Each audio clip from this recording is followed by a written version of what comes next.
کی نافرمانی کرنے والوں، نرم نرم گدوں پہ لیٹ کر سیریل دیکھنے والوں، نرم نرم گدوں پہ لیٹ کر فلمیں دیکھنے والوں، نرم نرم گدوں پہ لیٹ کر زنا کے مناظر دیکھنے والوں، نرم نرم گدوں پہ لیٹ کر گانے سننے والوں، بتاؤ جب تم اللہ کی نافرمانی کرو گے تو تمہیں سکون کی نیند کیسے آئے گی؟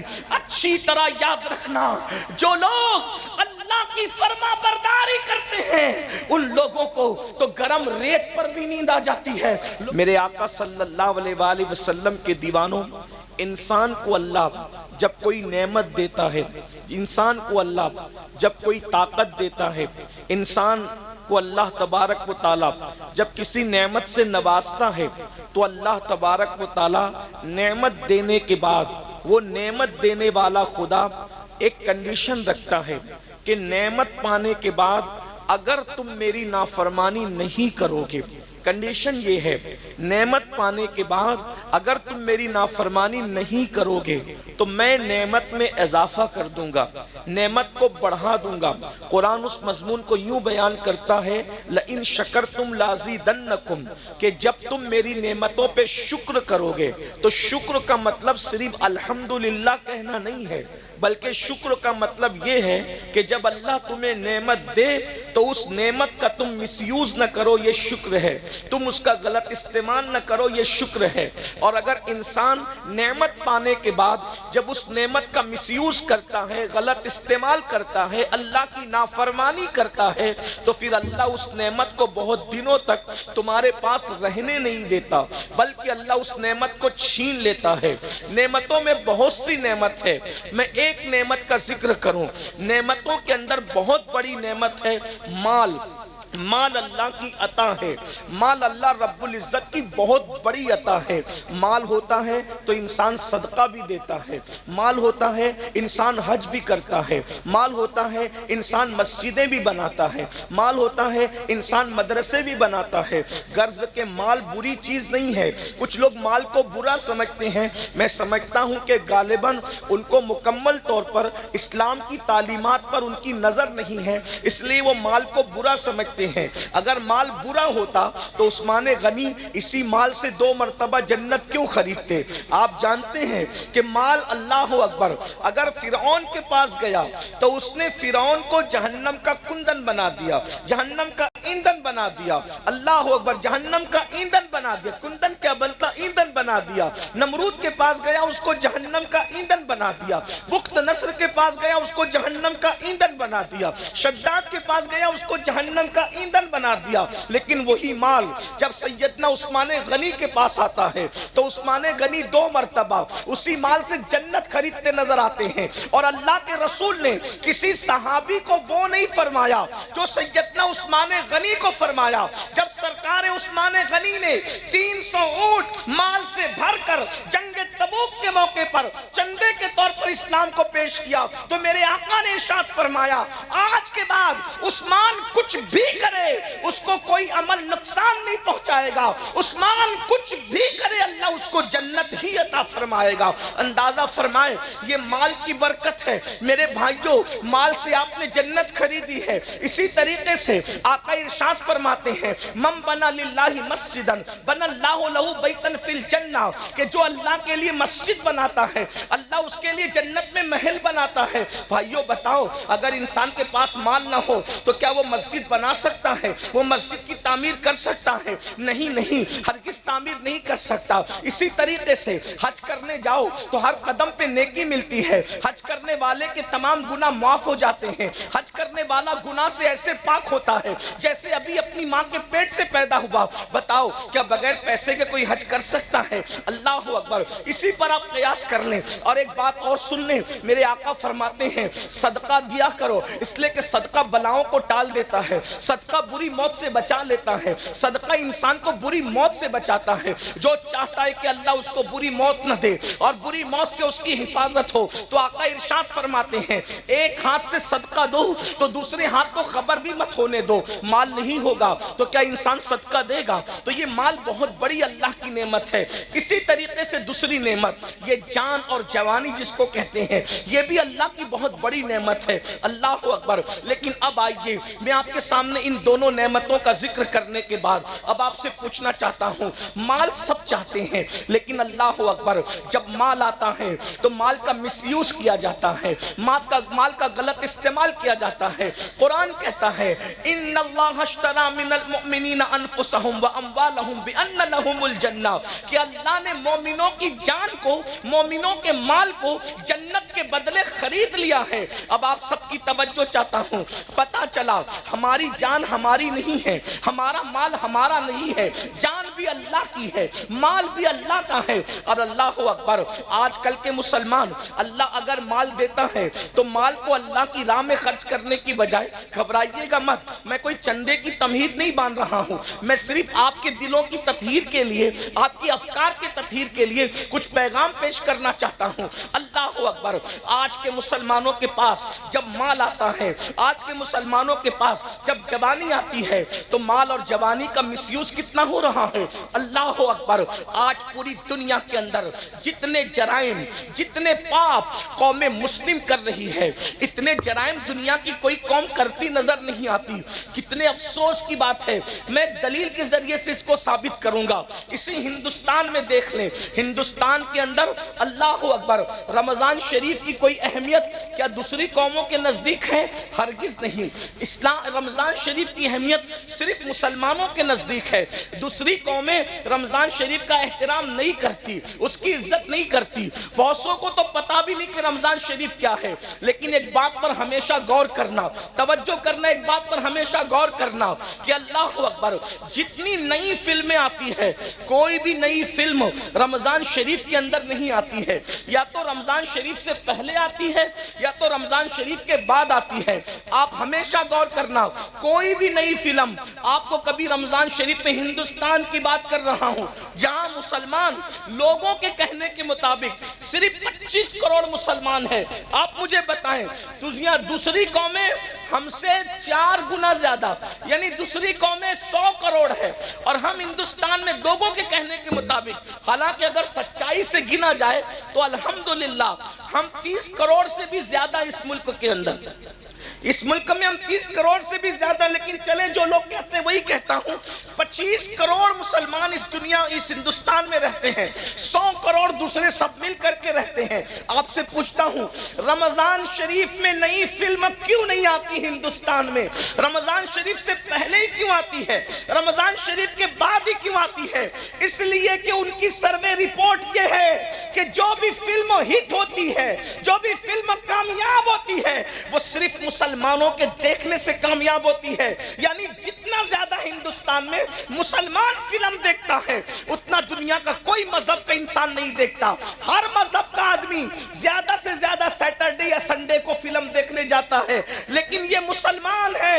اللہ اکبر، بتاؤ مسلمانوں، احساس کرو، جس قوم کے پاس قرآن نہیں وہ صرف چھٹی کے دن فلمیں دیکھتے ہیں، اور جس قوم کے پاس قرآن ہے، جس قوم کے پاس رحمان کا رشتہ ہے، جس قوم کے پاس آمنہ کے لال محمد الرسول اللہ جیسا نبی ہے، وہ قوم کس قدر فلموں میں ڈوب گئی، کس قدر وقت کا مس یوز کر رہی ہے، وقت کا غلط استعمال کر رہی ہے، جوانی کا غلط استعمال کر رہی ہے، دولت کا غلط استعمال کر رہی ہے، کہ فلمیں سب سے زیادہ کوئی دیکھ رہا ہے تو وہ قوم مسلم ہے، جوا سب سے زیادہ کوئی کھیل رہا ہے تو وہ قوم مسلم ہے، نشہ سب سے زیادہ اگر کسی کے محلے میں ہے تو وہ قوم مسلم ہے۔ عورتوں پر اللہ اکبر گندی نگاہ کے حوالے سے جتنا زیادہ بگاڑ ہمارے معاشرے میں ہے، شاید ہی کسی کے معاشرے میں ہو، مگر سن لو اور اچھی طرح سن لو، آج کل کے نوجوان لڑکے یا دولت مند لوگ یہ سوچتے ہیں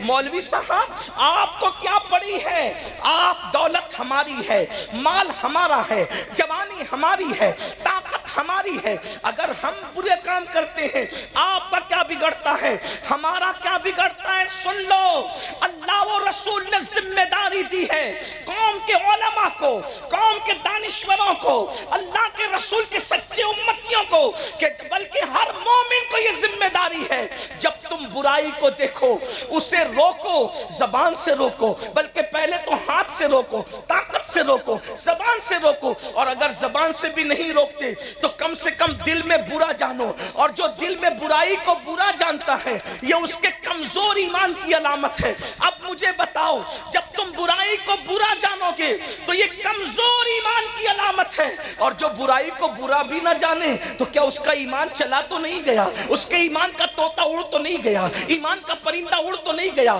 اب مجھے بتاؤ میرے بھائیوں، آپ کہتے ہیں مال میرا ہے، تکلیف آپ کو کیا ہے؟ جان میری ہے، تکلیف آپ کو کیا ہے؟ تو سن لو، اچھی طرح سن لو، کنویں میں گرنے والے کو بچانے کی ذمہ داری دیکھنے والے پر ہے کہ نہیں ہے؟ سڑک حادثے میں اگر کوئی بس سے ٹکرانے جا رہا ہو تو بولو بچانا اخلاقی فریضہ ہے کہ نہیں ہے؟ ارے نادان، بس سے ٹکرائے گا تو اتنا نقصان نہیں ہوگا، اللہ اکبر، کنویں میں گرے گا اتنا نقصان نہیں ہوگا، لیکن اللہ رب العزت کی نافرمانی کرے گا تو اتنا بڑا نقصان ہوگا کہ اس نقصان سے تجھے کوئی نہیں بچا سکتا۔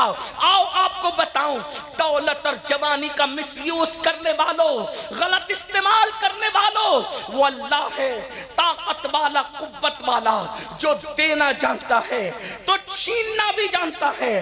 دولت کے نشے میں خدا کی نافرمانی کرنے والوں، جوانی کے نشے میں اللہ کی نافرمانی کرنے والوں، میرا اللہ ارشاد فرماتا ہے ان بطش ربک لشدید، تیرے رب کی پکڑ بڑی سخت ہے، تیرے رب کی پکڑ بڑی سخت ہے۔ سن لو، یہ دنیا کے اندر جو بڑی بڑی خبیث بیماریاں آتی ہے وہ گناہوں کی وجہ سے آتی ہے۔ آج کتنے جوان دیکھتے ہی دیکھتے کیسی کیسی بیماریوں کا شکار ہو رہے ہیں، اس کی وجہ گناہ۔ جہاں گناہ ہے وہاں فنا ہے۔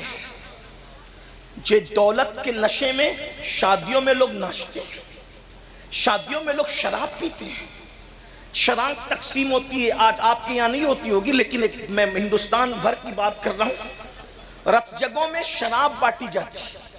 دولہے کے باپ کو، دلہن کے باپ کو شرم نہیں آتی؟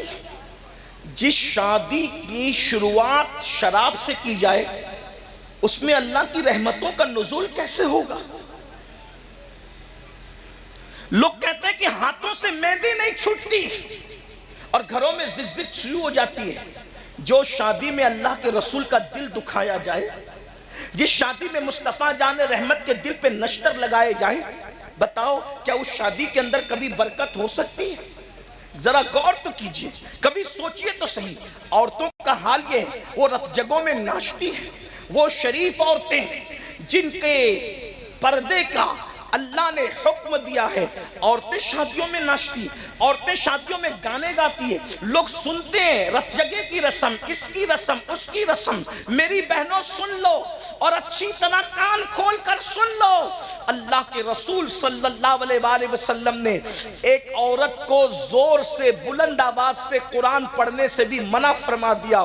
فرمایا گیا عورت کی آواز بھی عورت ہے، عورت کو بلند آواز سے قرآن پڑھنے کی اجازت نہیں ہے۔ اب آپ مجھے بتائیں میرے بھائیوں، میری بہنوں، جس عورت کو بلند آواز سے قرآن پڑھنے کی اجازت نہیں، وہ عورت آخر گانے کیسے گا رہی ہے؟ وہ عورتیں ناچ کیسے رہی ہے؟ اور پھر اس شادی میں برکت کیسے ہو سکتی ہے؟ اللہ اکبر۔ تو یاد رکھنا، اللہ رب العزت کی پکڑ بڑی سخت ہے، اور جب اللہ کسی پہ پکڑ کرتا ہے اس کے گناہ کی وجہ سے تو دنیا کی کوئی طاقت بچا نہیں سکتی۔ میرے بھائیوں، آج لوگوں کا یہ ذہن بنتا جا رہا ہے، ارے مولانا آخرت میں جو ہوگا دیکھا جائے گا۔ میرے بھائی، اللہ آخرت میں جو پکڑ کرے گا وہ تو کرے گا، گناہ کی وجہ سے دنیا میں بھی اللہ پکڑ کرتا ہے۔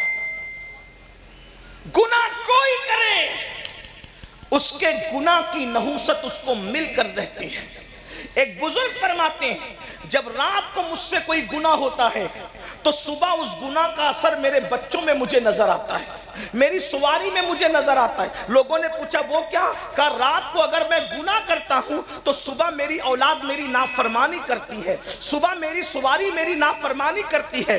پتہ چلا اولاد غدار یوں ہی نہیں ہوتی، ہر اولاد کو ماں باپ سے پیار ہوتا ہے۔ جب تم اللہ سے غداری کرتے ہو تو اللہ تمہیں صدمے دینے کے لیے بطور عذاب تمہاری اولاد کو تمہارا غدار بنا دیتا ہے۔ ورنہ لوگ آج کتنا پڑھا رہے ہیں، یہ پڑھا رہے ہیں، وہ ڈگری دلا رہے ہیں، لیکن بتاؤ کل کے ان پڑھ بچے، کل کے جاہل بچے ماں باپ کے جتنے وفادار تھے، کیا آج کے پڑھے لکھے بچے اتنے وفادار ہیں؟ لوگ کہتے ہیں بچے پڑھے لکھے نہیں ہیں اس لیے بے وفا ہیں۔ میں نے کہا 50 سال پہلے اتنی بڑی ڈگریاں تھی نہیں مسلمانوں کے پاس بظاہر، پھر بھی بچے وفادار تھے۔ وجہ کیا تھی؟ ان کے ماں باپ خدا کے وفادار تھے، اللہ نے اولاد کو ان کا وفادار بنا دیا تھا۔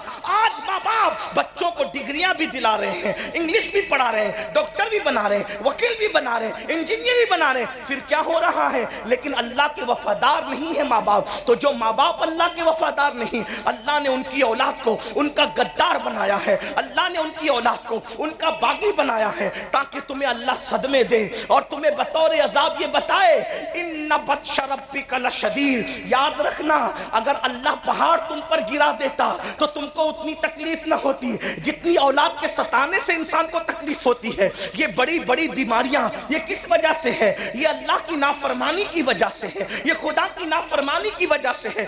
دیکھو اپنے دلوں میں ٹٹول کر سوچو، اتنا بڑا مجمع ہزاروں کا ہے، بھائیوں کی بھی توجہ، بہنوں کی بھی توجہ، ارے ڈلپ کے اللہ اکبر نرم نرم قدوں پر سوتے ہو، لیکن بتاؤ کیا دلوں کو سکون ہے؟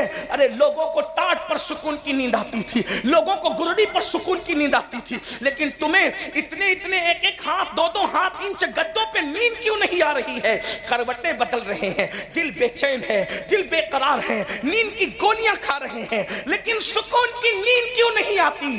وجہ یہ ہے کہ راتوں کو اللہ کی نافرمانی کرنے والوں، نرم نرم گدوں پہ لیٹ کر سیریل دیکھنے والوں، نرم نرم گدوں پہ لیٹ کر فلمیں دیکھنے والوں، نرم نرم گدوں پہ لیٹ کر زنا کے مناظر دیکھنے والوں، نرم نرم گدوں پہ لیٹ کر گانے سننے والوں، بتاؤ جب تم اللہ کی نافرمانی کرو گے تو تمہیں سکون کی نیند کیسے آئے گی؟ اچھی طرح یاد رکھنا جو لوگ اللہ کی فرما برداری کرتے ہیں ان لوگوں کو تو گرم ریت پر بھی نیند آ جاتی ہے۔ لوگ سوچتے ہیں یہ گرم ریت پر نیند آنا تو بڑا مبالغہ ہے، میں نے کہا نہیں یہ حقیقت ہے۔ کیا تمہیں نہیں پتا ایک مرتبہ روم کا ایلچی سیدنا فاروق اعظم کے پاس ایک خط لے کر کے آتا ہے، اور جب خط لے کر کے آتا ہے تو سیدنا فاروق اعظم کو ڈھونڈتا ہے، لوگوں سے پوچھتا ہے اے مسلمانوں تمہارے امیر کا محل کہاں ہے؟ تمہارے امیر کا محل کہاں ہے؟ مسلمان کہتے ہیں جو ہمارا امیر ہے وہ محلوں میں نہیں رہتا،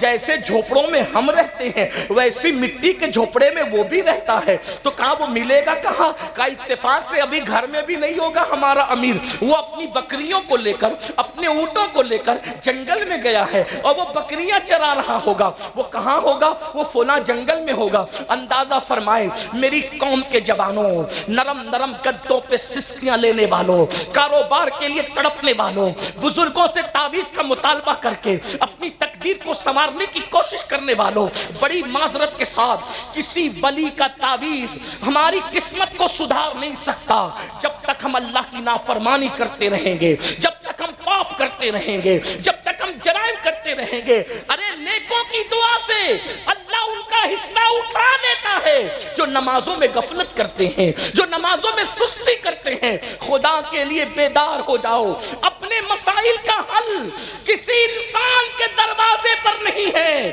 ہمارے مسائل کا حل کل بھی اللہ کے در پہ تھا، آج بھی اللہ کے در پہ ہے، قیامت تک اللہ کے در پہ رہے گا۔ اس کی چوکھٹ سے وابستہ ہو جاؤ۔ کب تک غداری کرو گے؟ کب تک بے وفائی کرو گے؟ کب تک نافرمانی کرو گے؟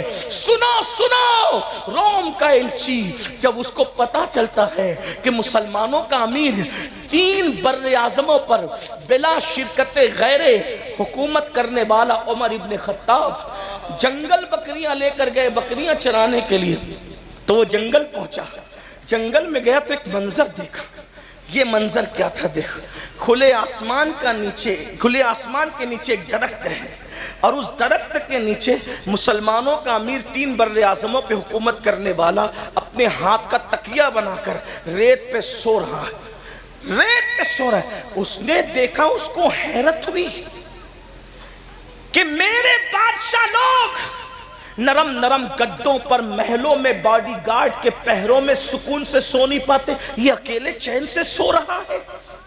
اس کو یوں لگا اگر میں اس کا قصہ تمام کر دوں تو مجھے کتنا انعام ملے گا. جیسے ہی یہ سوچا، فاروق اعظم نے کروٹ لی، باروب چہرہ آنکھوں کے سامنے آیا، لرز گیا، آنکھیں کھول کے پوچھی کیا بات ہے. اس نے کہا روم کا ایلچی ہوں، خط لایا ہوں، لیکن اس سے پہلے ایک بات پوچھتا ہوں، ہمارے آقاؤں کو تو نرم گدوں پہ نیند نہیں آتی، آپ اتنی سکون سے ریت پہ کیسے سو رہے ہیں؟ فاروق اعظم کا جملہ تھا، جو ظلم نہیں کرتا اس پر کبھی ظلم نہیں کیا جاتا. اور گناہ سے بڑا کوئی ظلم ہے ہی نہیں. سب سے بڑا ظلم گناہ ہے، گناہ سے بڑا کوئی ظلم نہیں ہے. برگین والوں، گرد نواح سے آنے والوں، آج اللہ نے آپ کو ہم کو نعمت دی ہے، اور ابھی بھی وہ نعمت دے رہا ہے. اس سے پہلے کہ وہ ناراض ہو جائے اور ناراض ہو کر کے نعمت چھیننے لگ جائے. جو بھی نعمت کی ناقدری کی جاتی ہے، نعمت چھینی جاتی ہے. ہندوستان کے کئی علاقوں میں مسجدوں کے اوپر کے مائک سے اذان پہ پابندی لگی، تو میں نے مسلمانوں سے کہا یہ کیوں لگی؟ یہ تو اہل سیاست جانے، دوسرا میٹر ہے، لیکن ہم صوفیہ کے غلام اس نظر سے دیکھتے ہیں، جب اذان ہوتی تھی نا تو تم اس کو سنتے نہیں تھے. توجہ ہے آپ کی؟ غور کریں گے آپ؟ توجہ. اذان ہوتی تھی، آپ اس کو سنتے نہیں تھے، بستر میں پڑے رہتے تھے، اور اگر جاگتے تھے تو بھی اپنے کام میں لگے رہتے تھے، اذان کا ادب نہیں کرتے تھے. قدرت نے کہا تو میری نعمت کی قدر نہیں کرتا، اب میں تجھے اذان نہیں سنواؤں. دیکھ، غور تو کر، جس نعمت کی ناقدری کرو گے وہ نعمت تم سے چھین لی جائے گی. دولت کے نشے میں حرام کام کرنے والوں کو یہ عبرت کی بات ہے.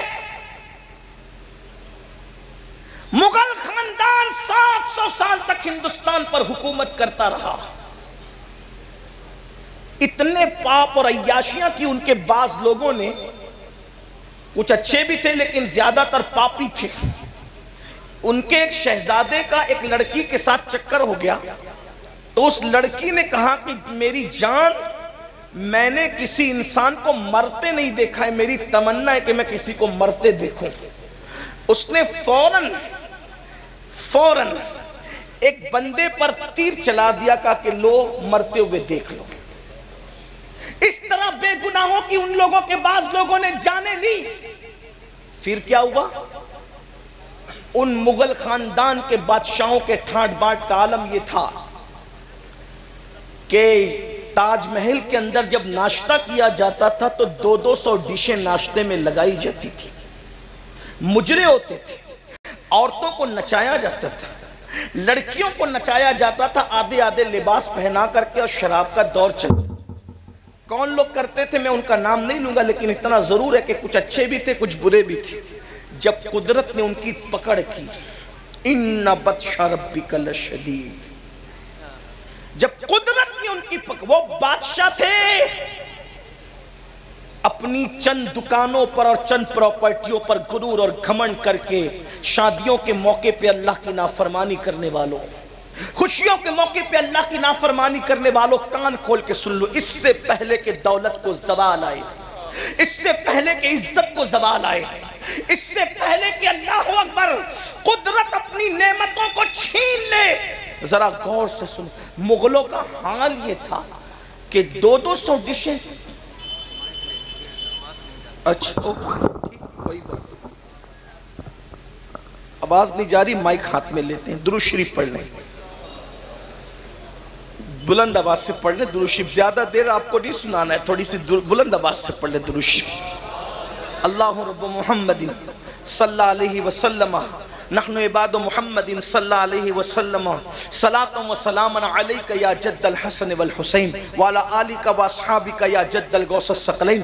جب ان کو زوال آیا، وہ 200 ڈشوں کے ناشتے کرنے والے بادشاہوں کی نسل کو جب زوال آیا تو حال یہ تھا ان کا آخری بادشاہ جس کو دنیا بہادر شاہ ظفر کہتی. حالانکہ بہادر شاہ شرابی تھا، میں یہ نہیں کہہ رہا ہوں، وہ عیاش تھا یہ نہیں کہہ رہا ہوں، لیکن کہہ رہا ہوں باپ داداؤں کے کیے ہوئے جرائم اولاد کو بھگتنے پڑتے ہیں. باپ داداؤں کے کیے ہوئے گناہوں کی سزا اولاد بھگتتی ہے، اور باپ داداؤں کی اچھائیوں کی برکتیں بھی اولاد کو مل کر کے رہتی ہے. ذرا توجہ کرنا، آج اپنی اولاد کو خوش دیکھنے والوں اگر تاش کے پتے کھیلتے رہو گے، جوا کھیلتے رہو گے، شادیوں میں شراب تقسیم کرتے رہو گے، شادیوں میں خود ناچو گے نچاؤ گے اور اللہ کی نافرمانی کرو گے، تمہیں بھی تکلیف آئے گی، تمہاری نسلوں کو بھی تکلیف آئے گی. اللہ سے ڈرو، خدا کا ڈر اپنے دل میں پیدا کرو. ہم مسلمان ہیں، ہم مومن ہیں، رسول اللہ کے امتی ہیں. ذرا توجہ تو کرنا، جو باپ دادا کرتے ہیں اس کی گندگی بھی اولاد تک پہنچتی ہے، اور جو باپ دادا اچھے کام کرتے ہیں اس کی برکت بھی ان تک پہنچتی ہے. اب ذرا غور فرمائے، ذرا توجہ فرمائے، وہ 200 ڈشوں کا ناشتہ کرنے والوں کی اولادوں کو کون سے دن دیکھنے پڑے؟ آخری بادشاہ بہادر شاہ ظفر، اللہ اکبر، جب جیل میں ان کو ڈالا گیا تو بہادر شاہ ظفر نے کہا مجھے ناشتے کی عادت ہے، ذرا ناشتہ تو کرا دو. تو پتہ ہے کیا ہوا؟ 2 بیٹوں کے کٹے ہوئے سر پانی میں ابال کر ان کے سامنے تشت میں رکھے گئے. لو بہادر شاہ ناشتہ کر لو. اور جب آخری مقدمہ بادشاہ لڑ رہے تھے اپنی زندگی کا کورٹ کے اندر، تو بادشاہ کے سر پر جو ٹوپی تھی وہ میلی ٹوپی تھی، کپڑے پھٹے ہوئے تھے، بادشاہ کے کپڑے پھٹے ہوئے تھے. دنیا نے یہ عبرت انگیز تماشا دیکھا. اللہ اکبر، 700 سال تک کی جن کی حکومتوں کا سورج کبھی غروب نہیں ہوا، جن کے کر و فر کا عالم یہ تھا. بہنوں کی بھی توجہ، جن کی عورتوں کو دودھ اور چندن سے نہلایا جاتا تھا، جن کی عورتوں کو شادی میں اور خوشیوں کے موقع پہ بالوں بال موتی پروئے جاتے تھے. ہاں کچھ عورتیں تو مغلوں کی ایسی تھی، روزانہ ان کے نہانے کے لیے ہر دن نیا حمام بنایا جاتا تھا، نیا حوض بنایا جاتا تھا. جب مغلوں کی عورتیں چلتی تھی تو صرف ان کے کپڑوں کو زمین پر وہ نہ لگ جائیں، ان کے دوپٹے اور ان کے دامن کو اٹھانے کے لیے درجنوں کنیزیں پیچھے پیچھے چلا کرتی تھی. میری بہنوں یاد رکھو، یہ عیاشیاں کی گئی تھی دولت کی بنیاد پر، یہ عیش کیے گئے تھے، خدا کو بھلا دیا گیا تھا. کیا دن دکھایا قدرت نے کہ آخری بادشاہ اس خاندان کا چشم و چراغ. حالانکہ وہ آدمی ٹھیک ٹھاک تھا، لیکن لمحوں کے گناہوں نے صدیوں کی سزا پائی کے طور پر جب وہ بادشاہ مقدمہ لڑ رہا تھا، میلی ٹوپی پھٹے کپڑے اس کے بدن پر تھے. اور جانتے کیا تھا؟ اس کے منہ سے کچھ بات نکل رہی تھی، ہاتھ سے کچھ اشارے کر رہا تھا. لوگ کہتے ہیں ہاتھ اور منہ ایک دوسرے کا ساتھ نہیں دے پا رہے تھے، کیونکہ بادشاہ کو اتنی بھوک لگی تھی کہ وہ جو منہ سے کہہ رہے تھے وہ اشارہ کر نہیں پا رہے تھے. یہ حال دنیا نے دیکھا. اللہ کے بندو، کیا تم بھی یہی چاہتے ہو کہ اللہ تمہارے مال کو بھی اسی طرح زوال پذیر کر دے؟ جب بادشاہوں کو یوں زوال پہ لاتا ہے تو کیا تم عروج کی توقع رکھتے ہو، عروج کی تمنا رکھتے ہو؟ ابھی میں نے کہا کہ باپ دادا نیک ہوتے ہیں تو اس کی بھی برکتیں اولاد کو ملتی، اور پاپی ہوتے ہیں تو اس کی نوسط بھی اولاد کو ملتی ہے. کیا آپ نے قرآن نہیں پڑھا؟ جب حضرت موسیٰ اور حضرت خضر ایک بستی میں گئے تو گرتی ہوئی دیوار کو انہوں نے تعمیر کیا. توجہ ہے، گرتی ہوئی دیوار کو تعمیر کیا. تو حضرت موسیٰ علیہ السلام کو حضرت خضر نے یہی کہا، کیا کہ ان کا باپ نیک تھا. مفسرین کہتے ہیں، بعض لوگ کہتے ہیں 10واں دادا نیک تھا، بعض لوگ کہتے ہیں 14واں دادا نیک تھا، بعض لوگ کہتے ہیں 22واں دادا نیک تھا. مجھے بتاؤ، 22واں دادا نیکی کرے، 10واں دادا نیکی کرے، 14واں دادا نیکی کرے تو نیچے نیچے اولاد تک اس کو برکتیں نصیب ہوتی ہے. ارے اگر تم بھی نیکی کرو گے تو کیا اللہ اس کی برکتیں تمہیں عطا نہیں فرمائے گا، تمہاری نسلوں کو عطا نہیں فرمائے گا؟ کیا نہیں دیکھتے کسی خاندان میں اتنے ولی کبھی پیدا نہیں ہوئے جتنا مولا علی کی خاندان میں ولی پیدا ہوئے؟ اس کی وجہ یہ ہے کہ اس خاندان کی خاتون جسے دنیا